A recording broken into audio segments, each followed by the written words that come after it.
Hey guys, Mr. Hayden. I have a tennis tournament today, so the season's almost over. District's coming up, so I won't be out too many more days for the rest of the year. So I apologize.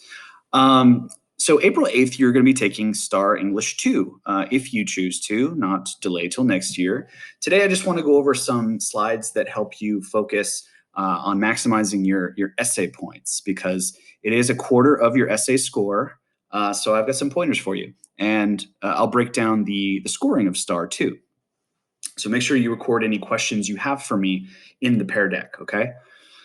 All right, so this picture, you could make a very easy inference that this person driving has not practiced enough parallel parking. It is hilarious visual evidence of a skill awfully practiced.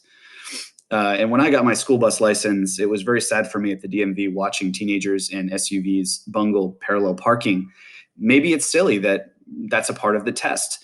So in the Peardeck, tell me a persuasive thesis. Tell me, should people have to learn how to parallel park? So take a side, yes or no, and give me 2 reasons why, okay? This is good thesis practice.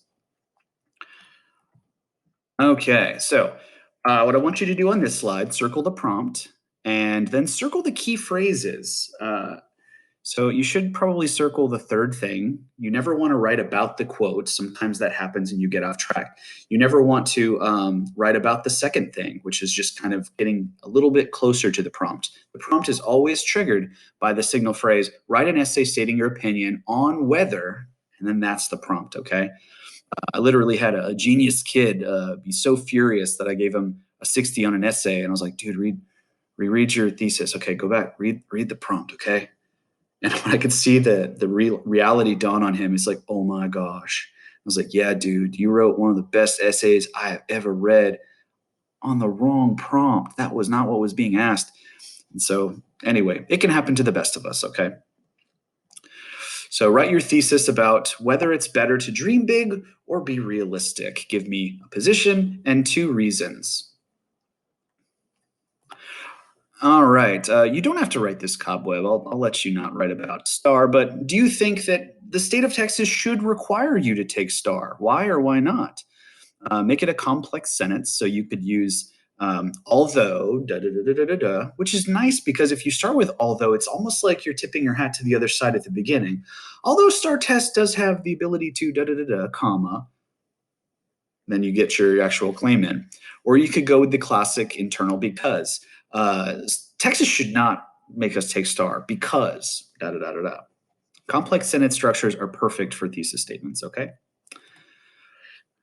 So the STAAR test itself, you didn't have to take it last year, but essentially there are 18 multiple choice revising editing questions, which y'all do pretty well on. There are 34 multiple choice reading questions about fiction passages, nonfiction, sometimes poetry. So half of it is reading passage inferences about theme and author's purpose, stuff like that. And then 24% is the written essay. So altogether, it's what, 52 multiple choice and 1 essay. You have 5 hours to take it, which I'll tell you in a future class how to pace yourself. It's actually a lot more time than you need. So I'll cover that later. But if you don't do well on the essay, though, it's really hard to get enough multiple choice to pass. So for many of you in pre-AP, not a problem. But you always want to get at least a 3 on the essay. So look at this data about revising editing on our campus at Cedar Ridge. We do like 72, 73% revising editing. Not bad. But then on the essay, we only do 51%. Why is that? Tell me in the Peardeck why you think there's such a wide gap between the revising editing multiple choice and the written essay. Okay, we've seen this before. Here's the STAAR rubric. On the Peardeck, you have your link for one you can zoom in on.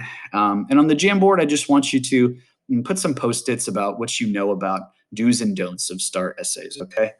Nothing too complicated.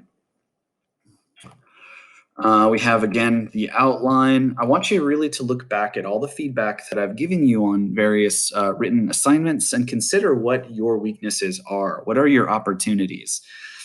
As I've said, we're all rough drafts every day. We're constantly in a state of revision. So just think about where your weaknesses have been historically. Okay, here's the first of 4 samples that I just want to talk through. Hopefully, do the Peardeck before you read this kind of answer key. So this one was actually a 2. It does have a thesis. The reasons are underdeveloped, though. It never shows examples of what studying or working hard look like. Is it working 2 jobs and then going to school at night? Is it, the agony of sleeplessness? Is it sleeping overnight at the library?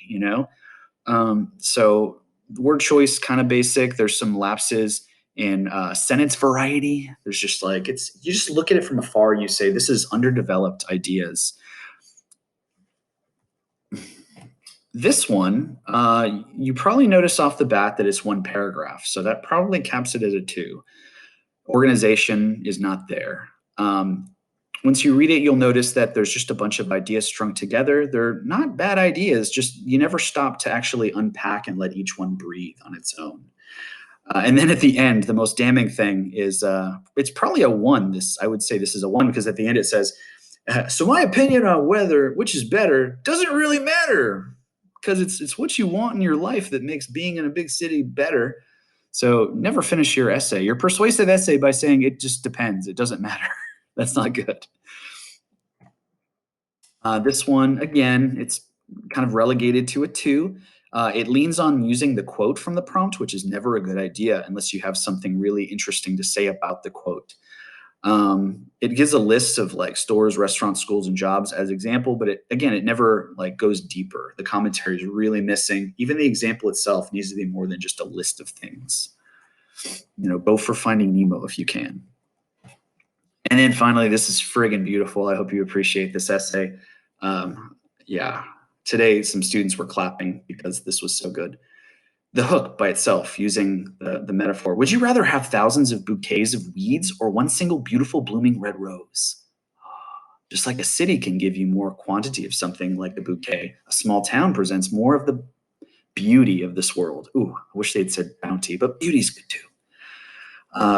Look in the body paragraphs how beautiful the imagery is developed. It really sells me the emotional, like hectic chaos of the city. I'm just like, ah.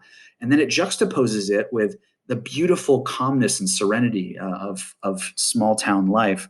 The sun peeks out of the glorious white clouds and spreads its golden light on the tall fields of grain. Occasional car driving into the only grocery store in town. High school students walk to school, greeting each other with a smile and a high five as they pass each other. It's sort of narrative, isn't it? It tells a lovely story, and I'm emotionally connected to this small town. Notice that it does use you here and there, and I'm probably more strict on you than the graders will be. Just know that if you establish a pattern, it's really distracting. This essay also has wonderful sentence variety. And just the ratios of example to commentary are very good. And like I said, the style is awesome. It's got a clear thesis. It uses a beautiful extended metaphor of weeds and roses. So anyway, and here are a list of small city, small town, large city, actual scored essay samples that you can review the forest just to see if you notice anything else. All right, y'all. Well, I have class in a few minutes, so I'm going to figure out how to shut this thing off.